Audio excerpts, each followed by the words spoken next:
Dans mon projet Not in Archive, né de ma pratique éditoriale, je m'intéresse à la complexité de l'image imprimée et de son potentiel narratif. Et je me suis penchée sur les différentes couches invisibles qui précèdent la création de l'image imprimée.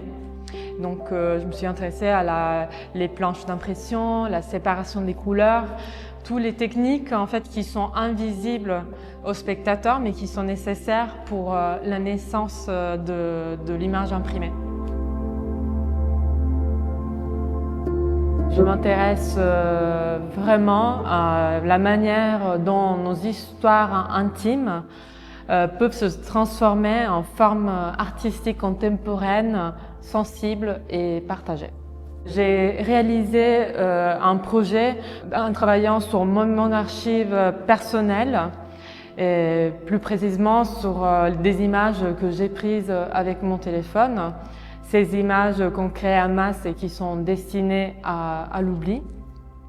J'ai choisi d'utiliser la technique de cyanotype sur verre, un matériau fragile et à la fois fragile et transparent, pour créer un dialogue entre l'oubli numérique et la matérialité du souvenir. Je vais continuer cette réflexion sur la stratification de la mémoire, mais aussi, en fait, je vais avoir aussi un focus sur l'archéologie de la mémoire. Du coup, je vais voir aussi comment un objet peut être porteur d'un récit. Un endroit qui m'a toujours inspiré beaucoup, où je passais beaucoup de temps quand j'habitais à Milan, parce que c'était la Pinacoteca de Brera, où il y a toutes les peintures de la Renaissance italienne, du XVIIIe, XIXe siècle.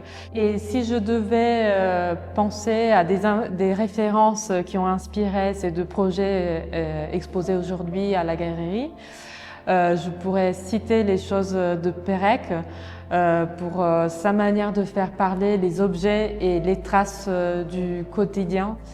Et si je devais penser une référence dans le cinéma, moi j'étais toujours très inspirée par les films de Ingmar Bergman et pour son exploration profonde de la mémoire et sa manière de la représenter de manière silencieuse, intime, poétique et nostalgique.